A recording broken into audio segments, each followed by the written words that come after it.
bien, pues ¿qué os parece si oramos? Nos ponemos en sus manos y que sea Él el que nos hable en esta mañana. Amén. Señor, te damos gracias. Gracias una vez más, Señor, porque tú nos has traído aquí en esta mañana.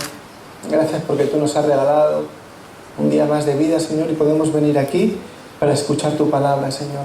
Y no solo queremos escucharla, sino que queremos luego ponerla en la práctica. Así que, Señor, te queremos pedir que tú nos hables claramente en esta mañana, Señor. Que tu Espíritu Santo hables hasta lo más profundo de nuestros corazones, Señor, y que podamos entender lo que tú nos quieres decir. Y yo te pido especialmente, Señor, que me uses a mí, Señor, que cada palabra que salga de mi boca sea proveniente de ti, Señor. No dejes que ponga ni una coma ni un punto extra al mensaje que tú tienes en esta mañana para mí, Señor Padre. Y te damos gracias una vez más, Señor, por todo lo que tú haces, Señor, por lo bueno que tú eres y por darnos esta oportunidad de volver a escuchar. Gracias, Señor, en nombre de Jesús. Amén, amén y amén. Muy bien. ¿Estamos listos? Amén. Perfecto. Tenemos el título de la predicación: Mi tiempo en el hoyo. Este es el título de la predicación de hoy. ¿Alguna idea de por dónde van a ir los tiros? Yo tengo que decir que aquí, no sé, en algunos países, cuando dicen que vas al hoyo es que ya se acabó el tiempo de vida aquí en la tierra. Pero no va por ahí los tiros. ¿Vale? Hoy vamos a ver, o de aquí un poquito, veremos un poco a qué se refiere exactamente este título. Porque en el hoyo, ya os digo que es un sitio, un lugar, donde tarde o temprano vamos a estar, si no lo hemos estado ya. ¿Vale? Pero bueno, ya llegaremos a ese punto. Antes de eso, me gustaría que hoy habláramos, o antes de que empezáramos a leer, vamos a hablar un poquito acerca de la historia de José. ¿Vale? Él era uno de los hijos de Jacob, ¿vale? Y es una de las personas más, no sé si importantes, pero sí conocidas de la Biblia y del Antiguo Testamento, al que Dios le hablaba en sueños, o mejor dicho, a través de sueños le daba una visión de lo que luego iba a suceder, una visión de la promesa de que Dios tenía para él. Y si leemos la historia, que la tenemos en Génesis, vemos que hasta alcanzar esa promesa o hasta alcanzar esa visión que Dios le había dado, pues pasan, me parece que son 13 años, un montón de cosas, y pasan un montón de circunstancias donde parece que eso que Dios le había mostrado no se iba a cumplir.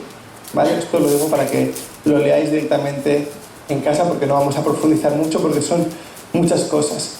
En otras palabras, lo que quiero es decir que Dios le había puesto una promesa, le había puesto una visión, y para llegar ahí tuvo que pasar muchas circunstancias, incluso muchas veces estuvo al borde de la muerte. Pero como se dice en inglés, no sé si habéis escuchado esta frase, que es God's will, God's bill. ¿Os suena?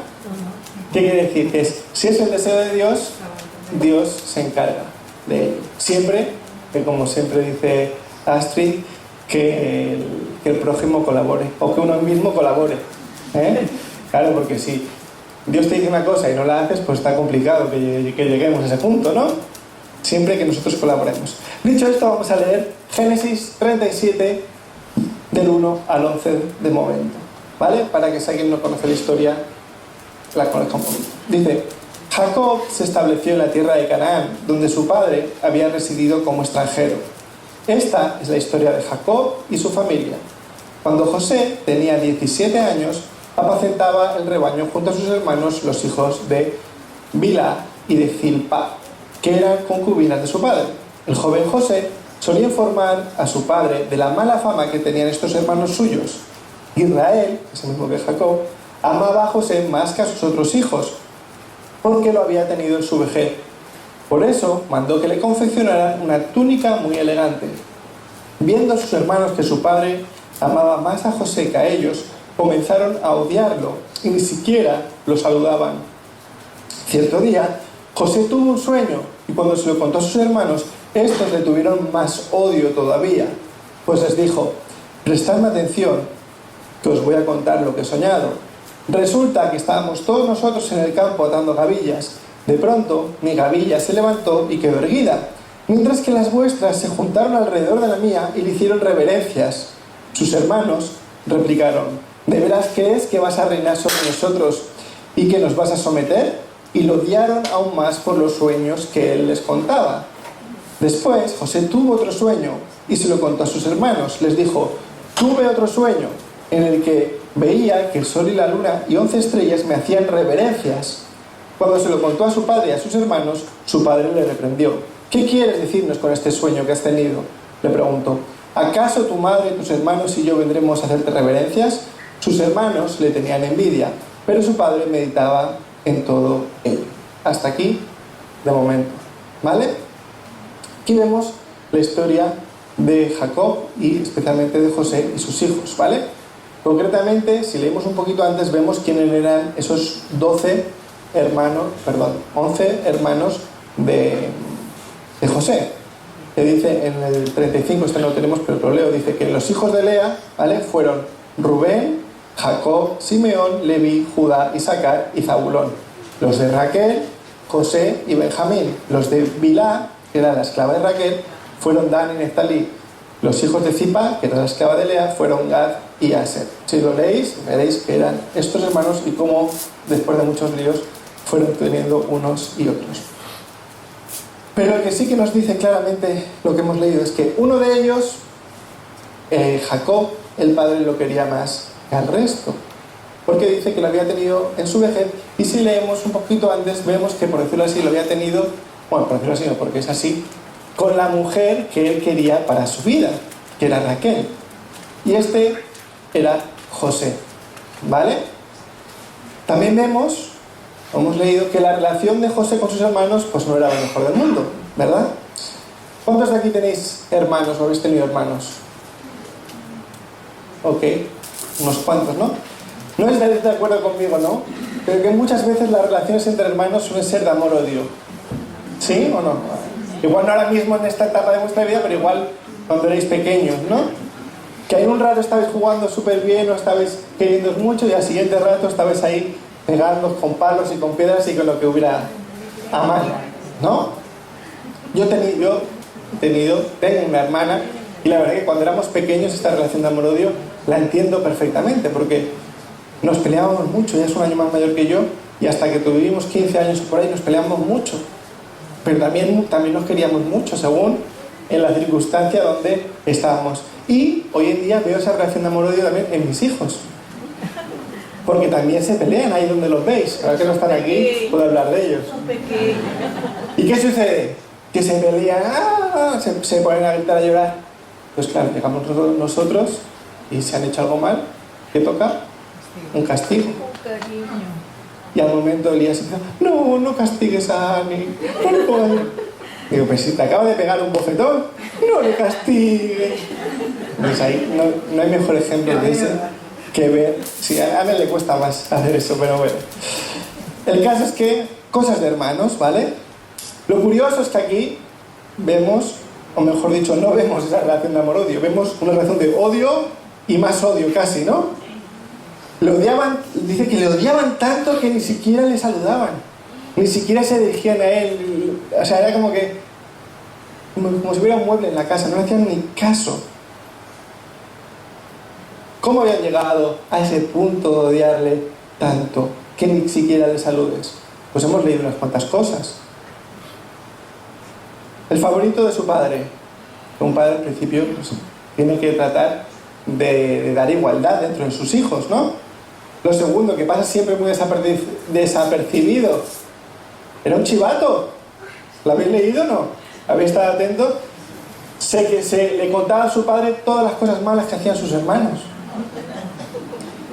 Tercero, les cuenta un sueño donde les dice directamente que sus gavillas le hacen reverencia a la gavilla de él, y eso provoca que aún le odien más. Y después de esto, ¿qué hace? Les cuenta otro sueño que ya no están de gavillas, ya el sol, la luna. Dice: este tío ya de qué va.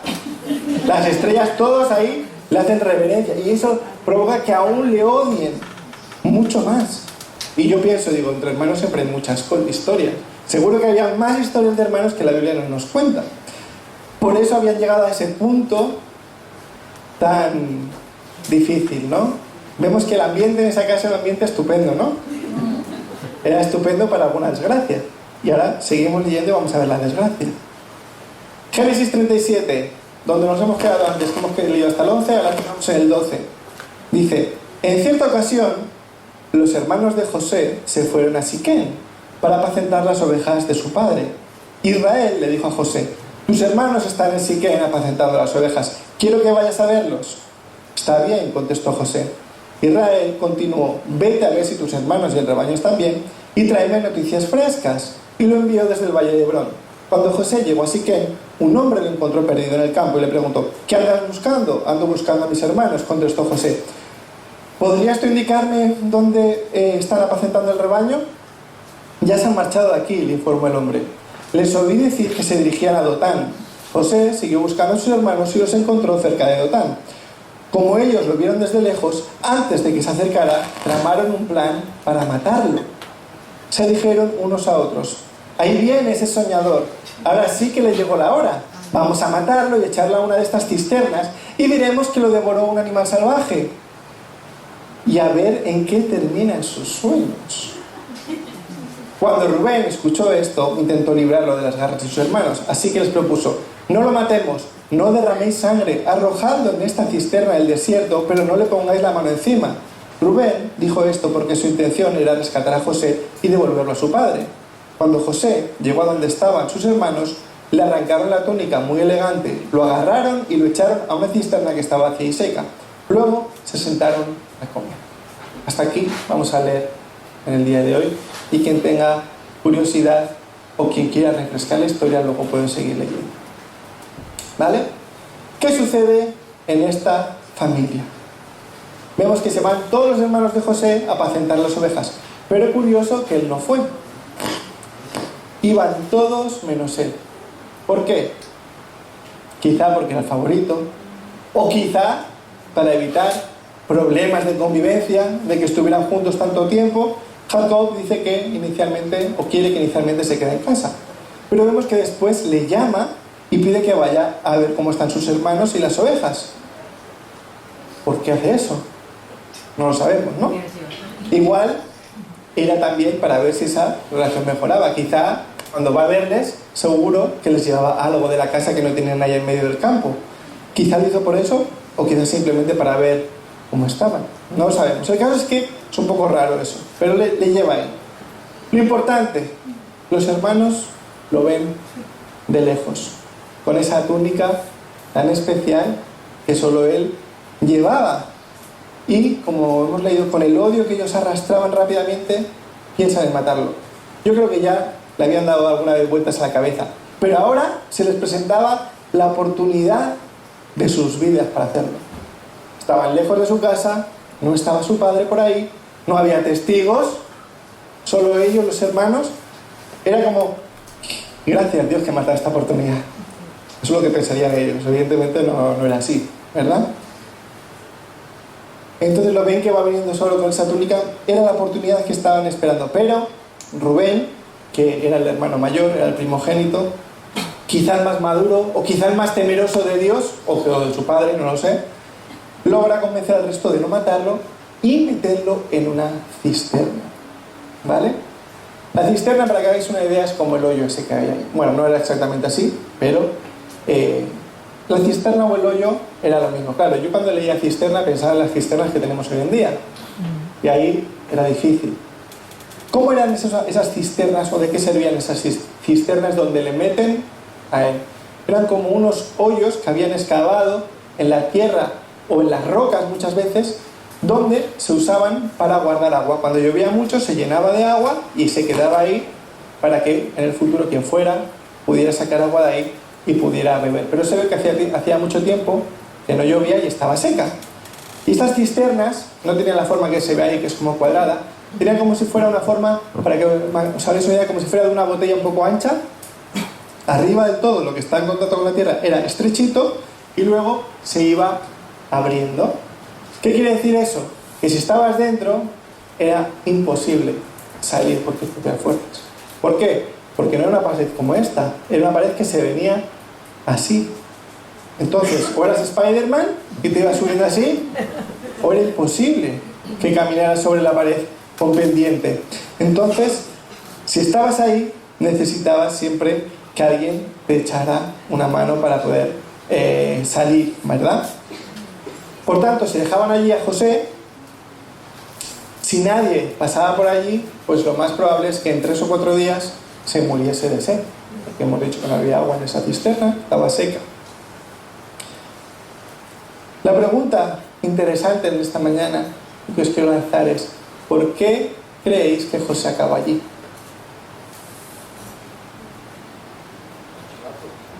Por chivato, dicen por ahí. Por celos. Transformación. ¿Por? Transformación. Por transformación. Por envidia. Había un propósito. Por no saber estar callado. Bueno, cada uno que piense lo que quiere, pero que piense, que no se duerma. Opinión personal. Estaba ahí por su culpa. Porque dentro de él, seguramente él sin darse cuenta, pero dentro de él estaba lleno de orgullo. Y alguno dirá, ¿pero por qué? Ahora lo veremos, ¿vale? El caso es que el orgullo es uno de los pecados más peligrosos. No porque tenga consecuencias peores que otros, sino porque a veces podemos tenerlo, podemos estar viviendo con él y no nos damos cuenta de que lo tenemos encima, de que lo llevamos en nuestras vidas. Y es uno de los más terribles y de los más antiguos y de los peores que vemos en la Biblia, ¿vale? Y todos debemos estar bien atentos de no caer en él.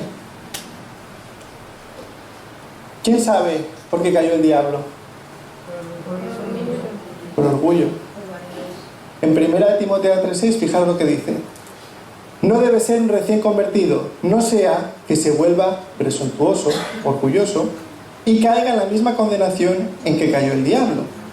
Y en Isaías 14, del 12 al 14, nos dice: ¿cómo has caído del cielo, lucero de la mañana? Tú que sometías a las naciones, has caído por tierra. Decías en tu corazón: subiré hasta los cielos, levantaré mi trono por encima de las estrellas de Dios. Gobernaré desde el extremo norte, en el monte de la reunión. Subiré a lo alto de las nubes, seré semejante al Altísimo. Él era uno de los ángeles más cercanos a Dios. Era algo impresionante. Pero quiso ser como Dios. No se conformó con servirle y de estar junto a Él, sino que por orgullo Él quiso ser igual y por eso cayó. Y como el diablo sabe perfectamente el poder del orgullo, ¿cómo engañó a Adán y Eva? Exacto, seréis igual que Dios. Génesis 3, 4, 5 dice: pero la serpiente le dijo a la mujer: no es cierto, no vais a morir. Dios sabe muy bien que cuando comáis de este árbol se os abrirán los ojos y llegaréis a ser como Dios, conocedores del bien y del mal. Les tentó y les dijo que si coméis de ese árbol llegaréis a ser como Dios. No vais a morir, sino que vais a ser como Él. Y ahí los dos comieron para experimentar. Qué peligroso es experimentar ciertas cosas, ¿verdad? Hoy en día, esto no está aquí apuntado, pero hoy en día muchas veces dicen: no, hay que experimentar de todo. ¿Es de acuerdo o no? No, ¿verdad? Hay cosas que es mejor no experimentar. Parece que sí, hay que probar de todo. Es lo que te vende el mundo, la sociedad. Hay que experimentar de todo. Prueba esto, lo otro. ¿No? Si yo sé que esto que me estás diciendo no me acuerda la palabra de Dios, ¿para qué necesito yo experimentarlo? En fin, volviendo al tema, ese mismo orgullo tenía José en su corazón, ¿verdad? Él era el favorito de su padre. Ya lo tenía, ¿sí? Pero ¿qué hemos leído? Que además de eso, él informaba a su padre de la fama que tenían sus hermanos. Una cosa curiosa que normalmente hacen los hermanos es cubrirse, ¿no? Cuando hay una buena relación, cuando se quieren, pues a veces el uno le cubre al otro. Si por ejemplo están dos niños jugando a la pelota y uno tira la pelota y rompe el jarrón, ¿qué sucede? Esconden el jarrón y dicen: no ha sido el gato que ha pasado por ahí y la ha dado. Se cubre entre ellos. Esto hablo de los niños, ya sabemos que no hay que mentir, ¿no? Pero él hacía todo lo contrario. Él contaba a su padre todas las cosas que hacían sus hermanos para seguir demostrando que él era el mejor, que él no era como ellos y que su padre siguiera teniéndole en la mejor estima o incluso mejorar esa estima que ya tenía. Pero hay más cosas donde vemos el orgullo de José. Si tú sabes que tus hermanos te odian, en otras palabras, que no te aguantan, ¿qué necesidad tienes de contarle a ellos el sueño que has tenido de las gavillas? Que les dices que te están haciendo reverencia, o el de la luna y el sol y las 11 estrellas que le hacen referencia a él. Se podía haber quedado los sueños para él. Esos sueños eran para él, no eran para los hermanos. No siempre uno tiene que publicar todo lo que Dios le dice en la intimidad para él. A los hermanos eso no les afectaba directamente, no era una cosa para sus vidas, era un sueño para José. Desde mi punto de vista, no hacía falta ir metiendo el dedo en el ojo a los hermanos y diciendo, mira lo que vas a tener que hacer. Cuando encima la situación no era fácil porque ya no le aguantaban. Y encima pasa 2 veces, ¿verdad? Pero hay otro momento que también vemos el orgullo. Si os fijáis, cuando va a buscar a sus hermanos en el campo, que lleva esa túnica que muestra que él es el favorito del padre. Si los hermanos ya lo odiaban, si le tenían ganas, si era el momento preciso para buscar venganza, ahí fue como, ya me viene aquí el calor de los hermanos y dijo, ahí viene con la túnica especial, ahí viene el diferente, hoy va a ser el día que nos vamos a vengar, ¿verdad? Muchas veces nosotros podemos ver los frutos del orgullo, por eso he dicho que el orgullo es un pecado importante, porque es difícil darnos cuenta, y a veces vemos el fruto, lo que ha hecho ese orgullo, lo que ha sacado, y eso no nos gusta, y entonces cortamos o lo podamos cuando lo identificamos, ¿verdad? Pero a veces, para acabar con ese problema, no hay que cortar solamente el fruto, sino hay que ir a la raíz. No sé si aquí os gustan las plantas, a mi mujer le gustan mucho. Cuando tú quieres quitar plantas, no vale con cortarlas, porque si las cortas, ¿qué pasa? Vuelven a salir, ¿no? Tienes que sacarlas de raíz. Y es importante sacar la raíz del orgullo. Y la raíz del orgullo está en nuestra identidad. Fijaros, si José entendía y sabía que tenía el favor de su padre, que éste le amaba, no tenía la necesidad de remarcárselo a sus hermanos. Si él entendía esa identidad como hijo de su padre, como amado, ¿por qué le tenía que volvérselo a decir a sus hermanos una y otra vez? Si él se sentía amado por Dios y sentía que Dios tenía un plan increíble para él, no hacía falta que se lo restregara a sus hermanos. Aquí había un problema de identidad.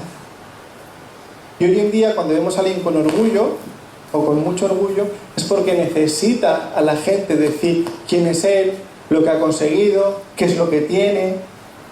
Y el orgullo muchas veces viene también por temas económicos, lo que uno ha conseguido.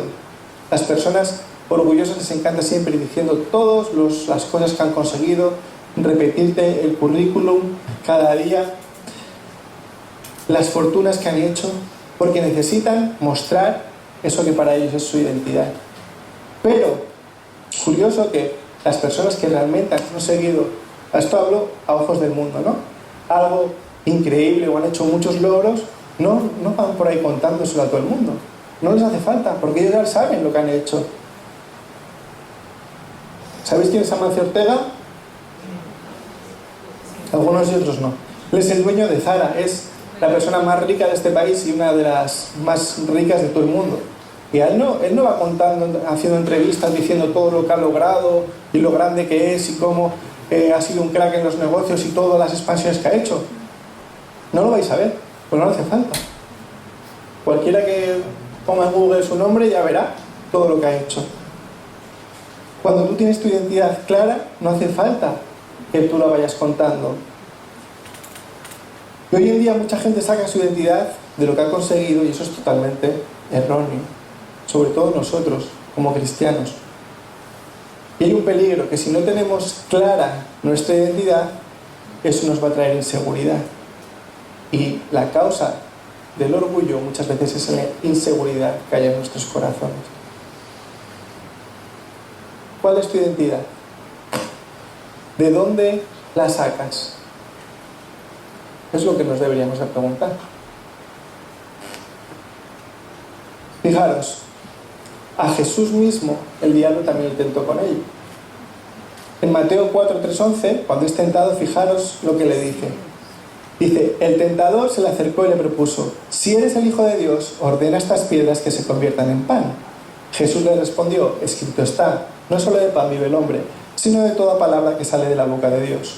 Luego, el diablo lo llevó a la ciudad santa e hizo que se pusiera de pie sobre la parte más alta del templo y le dijo, si eres el Hijo de Dios, tírate abajo, porque escrito está, ordenará que sus ángeles te sostengan en sus manos para que no tropieces con piedra alguna.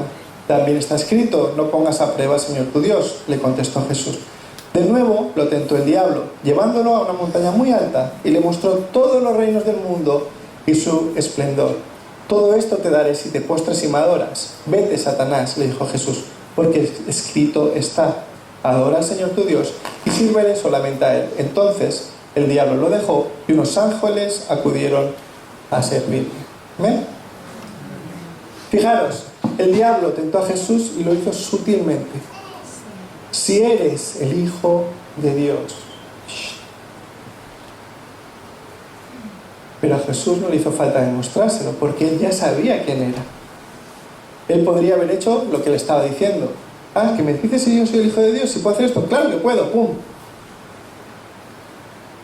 Pero Jesús no respondió con chulería, ni le quiso contestar. Él sabía y tenía claro quién era, y no le hizo falta demostrarle nada. Era Jesús. Le podía haber aplastado, lo podía haber echado ahí en medio, y simplemente respondió a cada una de esas acusaciones o a cada una de esas tentaciones y provocaciones. ¿Con qué le respondió? Con la palabra. ¿Por qué tenía clara su identidad? Porque conocía la palabra. Por las escrituras, por eso respondió en todo. ¿Quieres conocer tu identidad? ¿Quieres saber quién eres? Busca las escrituras igual que hizo Jesús. Busca lo que dice Dios de ti como hijo suyo que eres. Ahí es donde tenemos que buscar nuestra identidad. No en los logros, ni de dónde somos, ni lo que hacemos. ¿Qué dice la palabra de Dios de ti? Estos son los deberes que os dejo para esta semana, que busquéis lo que dice la palabra de ti, porque esa es tu identidad. No lo que te han dicho, no lo que tú crees a veces, sino lo que dice Dios y lo que dice su palabra de ti. Volviendo al hoyo, para terminar con este tiempo, pasó que para José era necesario estar ahí, porque él tenía ese problema de orgullo. Y lo sabemos porque cuando vuelve a ver a sus hermanos, ya cambia la cosa. Él podía haber buscado venganza, y lo que hace es ayudarles. Lo podéis leer más adelante en la Biblia, no vamos a entrar en ello. Pero José tuvo que pasar por el hoyo para que luego también se pudieran cumplir los sueños y el propósito de Dios en su vida. Nosotros también tenemos que pasar muchas veces por el hoyo, y no tiene que ser que hemos caído ahí por un tema de orgullo, a veces puede ser por otras razones, pero el tiempo que pasemos allí nos tiene que servir para prepararnos para cumplir con los planes que Dios tiene para nosotros. Es necesario pasar por el hoyo para que el Señor nos pula también, para que el Señor trabaje en nosotros. Era necesario que José estuviera ahí un tiempo. No sé si alguno ya, me imagino que algunos ya habéis pasado alguna época en vuestras vidas por algún hoyo. Lo que nos tenemos que preguntar es, ¿qué hacemos cuando estamos en el hoyo? ¿Qué sale de nosotros cuando estamos en ese lugar en el que no queremos estar? lugar no tiene que ser un lugar físico, sino en ese momento donde no nos gusta estar porque queríamos estar en otro sitio. Nos quejamos, estamos, porque aquí otra vez, porque tengo que estar, yo quería estar allí, quería estar de vacaciones en la playa y estoy aquí que no me puedo ir de San Cugat. A veces buscamos culpables ajenos cuando estamos en el hoyo. Es que fíjate lo que me hicieron mis hermanos todo el tiempo. Fíjate lo que me ha hecho esta persona, que me ha hecho esta, y ahora estoy aquí, me quedo sin trabajo. A veces culpamos a Dios. O nos preguntamos, ¿por qué a mí, Dios? ¿Por qué me tiene que pasar esto a mí? Y a veces es que hemos tomado decisiones totalmente contrarias a lo que Dios nos decía. Pero cuando estamos en el hoyo, nos quejamos a Él. ¿Qué hacemos cuando estamos allí? Porque ahí dice mi tiempo en el hoyo, no es el mío, es el vuestro y el mío. Todos vamos a estar ahí. Y el tiempo que estemos ahí tiene que ser un tiempo de aprendizaje. Fijaros, ya estamos terminando. Solamente deciros 5 cosas que aprendió José y que debemos de aprender nosotros cuando estemos en un hoyo. La primera, la de José fue clara: humildad. Lo contrario del orgullo. En 1 de Pedro 5:6 nos dice: humillaos pues bajo la poderosa mano de Dios para que Él os exalte a su debido tiempo. José aprendió humildad en este tiempo que estaba ahí en el pozo. Fijaros, los que le tenían que hacer reverencia, tal como decía el sueño, en ese momento eran los que decidían su futuro, por decirlo así. Él estaba a merced de ellos en ese pozo. Incluso unos de ellos dijeron de matarlo. Si Rubén no llega a hablar, lo matan. Yo creo que esto le ayuda a ser humilde, porque dijo, estos que me tenían que estar haciendo reverencias, ahora son de los que yo dependo. Hay que tener mucho cuidado porque el orgullo es muy silencioso. Cuando tenemos ese tiempo en el hoyo, también es un tiempo de reflexionar y de pensar. Estoy aquí por mis propios méritos, podía haber hecho algo diferente. No solo busquemos las culpas a otros, las culpas a Dios, las culpas al país donde estoy, sino quizá algo podía haberlo hecho diferente yo. No haberme equivocado en esto o en lo otro. Lo segundo que aprendemos, o que deberíamos de aprender, es la dependencia. 1 de Pedro 5:7 dice: depositad en Él toda ansiedad, porque Él cuida de vosotros. Un hoyo no es un sitio cómodo. Incluso muchas veces nos puede provocar ansiedad de querer salir.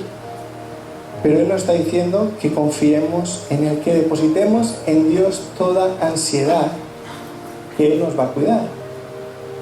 A veces necesitamos un momento de paréntesis o de respirar o de estar tranquilos, y si no es porque aparece un hoyo en nuestras vidas, no lo tenemos. Y es necesario a veces. Y fijaros, del hoyo, como he dicho antes, no puedes salir por tus propias fuerzas. No puedes salir por uno mismo, porque la pared venía así. ¿Os acordáis? A José luego lo sacan del hoyo y vemos que lo sacan sus hermanos, no que él se escapa, ni que él sale por sus propias fuerzas. Le tienen que echar una cuerda, bueno, no especifica que es una cuerda, pero deberían echarte una cuerda desde arriba para sacarte de ahí. Nosotros también necesitamos esa cuerda desde arriba, pero no que nos la echen nuestros hermanos, sino de Dios, de buscarle a Él en medio de esas circunstancias. Debemos depender de Dios en todo momento, saber que dependemos de Él, y ese tiempo en el hoyo nos tiene que llevar también a tener una comunión con Él, una comunión más íntima, una relación más íntima. Debemos de aprovechar ese tiempo para aferrarnos más y más a Él, a buscarle más en la intimidad, a darnos cuenta de que sin Él no podemos hacer nada. Y el ejemplo del hoyo es perfecto. Tú no puedes salir de ahí. Si no dejamos que Dios obre en nuestras vidas, no vamos a poder salir de ahí. Dependemos de Él en todo momento. Y la intimidad con Él nos lleva al siguiente punto, que debe ser un tiempo de crecimiento, el estar en el hoyo. En Santiago 4:7 nos dice: así que someteos a Dios, resistid al diablo y Él huirá de vosotros. El crecer no es fácil muchas veces, incluso duele que crezcamos muchas veces. Y no solo es algo en lo espiritual, sino también en lo físico. Yo sé que hay muchos de aquí no se acuerdan cuando eran jóvenes o cuando eran niños y estaban creciendo. Pero a muchas personas cuando están creciendo les duelen los huesos. ¿Sí? ¿A alguno le dolía? Sí. Yo me acuerdo que tenía un amigo que de tanto que le dolía en las rodillas cuando tenía esas épocas de crecimiento muy brusco, una vez lo vi, no podía ni bajar unas escaleras. Digo, pero si tienes 10 años, parece que tiene 80. Y era porque estaba pasando ese momento de crecimiento y le dolía un montón. Cada uno le duele más o menos. Y no podía caminar. Pero era necesario que pasara por ese momento, porque si no, no iba a crecer, se iba a quedar pequeñito. Y todos debemos de crecer, tanto físicamente cuando somos niños o jóvenes o adolescentes, como también cuando estamos en los caminos del Señor. Y cuando comenzamos, entregamos nuestra vida al Señor, somos bebés espirituales. Y no nos podemos quedar ahí. Tenemos que seguir creciendo, poquito a poco. Al principio tomando leche y luego ya filete. Y a veces duele, pero hay que hacerlo, es necesario. También cuando resistimos, crecemos. Cuando aquí nos dice que resistid, someteos a Dios, resistid al diablo. ¿Qué quiere decir? Que el diablo nos va a tentar, pero debemos de resistir. Y cuando uno está resistiendo, estás en tensión, estás haciendo fuerza, ¿no? No es una situación cómoda el resistir. Hace unos años, ¿aquí le gusta hacer deporte a alguien? Sí, todos somos. Madre mía, solo una persona. Vamos a tener que hacer algo en esta iglesia, ¿eh? Dos, allí al otro lo ha dicho también. Bueno. Vale. Hemos visto cuál es el punto débil de misión. Hay que salir de ese hoyo. También es verdad que los jóvenes no están en el campamento, o la mayoría de ellos. Que eso me imagino que algunos están. Luego os quería contar que hace unos años, con mi amigo Marco nos apuntamos a una carrera. Y la verdad que tampoco éramos súper corredores, pero bueno, nos habíamos puesto medio en forma, ¿no? Y empezó la carrera y bueno, íbamos bien. Pero a medida que sumaban los kilómetros, no os voy a decir cuántos, para no reíros, pero la cosa se hacía más dura. Y ya empezaban a doler los músculos, empezaba como que te faltaba aliento. Yo estaba muy tranquilo porque iba con Marco, que es doctor, ya sabéis. Él no sé si iba tan tranquilo, bueno, él estaba en mejor forma que yo. El caso es que al final llegamos. ¿Por qué? Porque resistimos al cansancio, resistimos a lo que el cuerpo nos dice, no, ya, no puedo más. A veces hay que resistir, y a veces es duro el resistir, pero tenemos que hacerlo para poder crecer, ¿verdad? Gracias al crecimiento de José, él pudo resistir, tomar venganza contra sus hermanos cuando tuvo la oportunidad. Porque si alguien nos conoce la historia, os invito a que la sigáis leyendo. Hemos leído Génesis 37, pues de ahí en adelante veréis cómo termina la historia. Qué bien acaba, la verdad, para cómo podía haber terminado.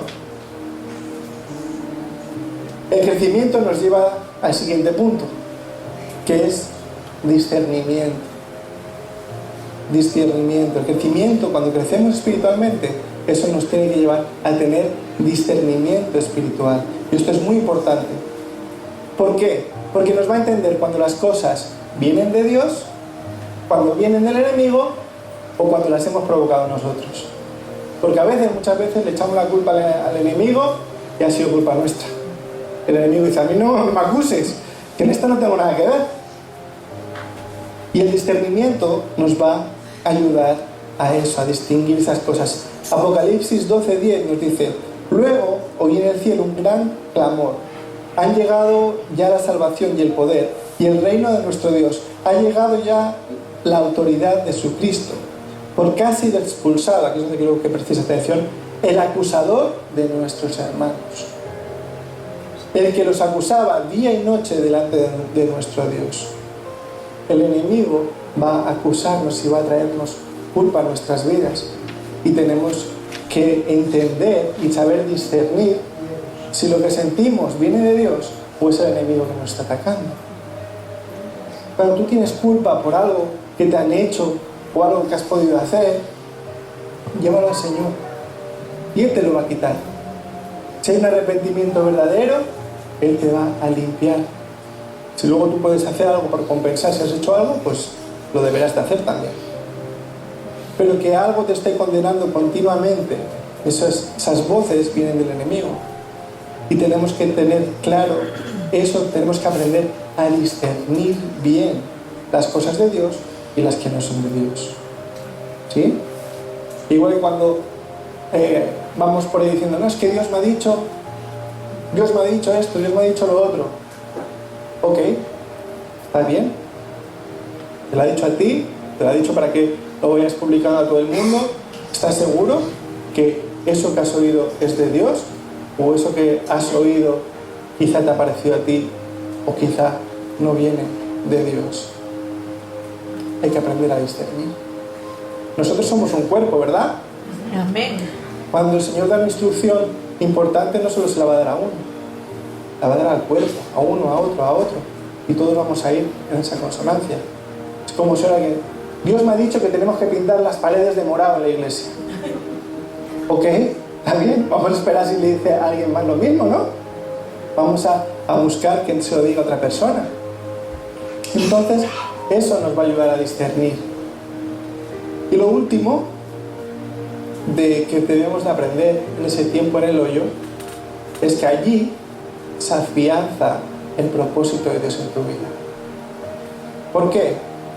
Porque cuando estás en el hoyo puedes agarrarte a lo que Dios ha hablado en tu vida o puedes soltarlo. Puedes decir, Dios me dijo esta palabra, Dios me ha dicho esto, de aquí voy a salir. O puedes decir, Dios dijo eso, pero creo que se equivocó, porque estoy aquí y no puedo salir, no veo otra cosa más que el hoyo. Creo que este es el final. Pero fijaros lo que nos dice Filipenses 1:6, que sé que muchos lo conocéis. Estoy convencido de esto. El que comenzó tan buena obra en vosotros, le irá perfeccionando hasta el día de Cristo Jesús. Esto quiere decir que no te dejes llevar por las circunstancias, sino que esas circunstancias van a perfeccionar el propósito que Dios tiene en ti. Que lo que estás viviendo ahora quizá es porque tienes que aprender muchas cosas para luego poder llegar a que se cumpla la promesa que Dios tuvo para tu vida. Yo os invito a que terminéis de leer lo que sucede en la vida de José, porque vemos un claro ejemplo aquí y luego vienen otras cosas que hacen que se vaya todo trabajando, que se vaya él puliendo, que vaya él aprendiendo todo esto que hemos visto ahora, para que luego lo que el Señor, o la visión que Dios le dio y ese plan que Dios tenía para su vida, al final se cumpliera. ¿Amén? Amén. Lo mismo es para nosotros. ¿Sí? Señor, te damos gracias.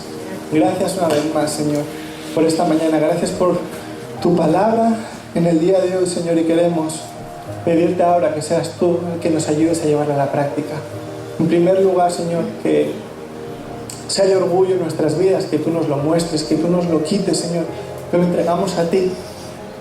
Porque como hemos visto, el orgullo no va a traer nada bueno en nosotros. Y si algo queremos hacer es cumplir con tu propósito, si algo que queremos hacer es obedecerte a ti, Señor.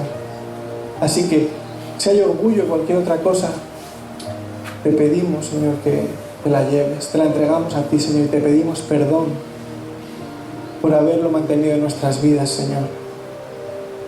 Y de la misma manera, Señor, te pedimos para que cuando estemos en los hoyos de nuestra vida, en esos cisternas, en esos lugares, Señor, de aprendizaje, que nos sirvan para acercarnos más a ti, Señor, para tener esa intimidad contigo, para depender de ti, que nos sirvan para tener claro que sin ti nada podemos hacer, que nos sirvan para crecer espiritualmente, para dejar de ser bebés espirituales y ser más maduros, Señor.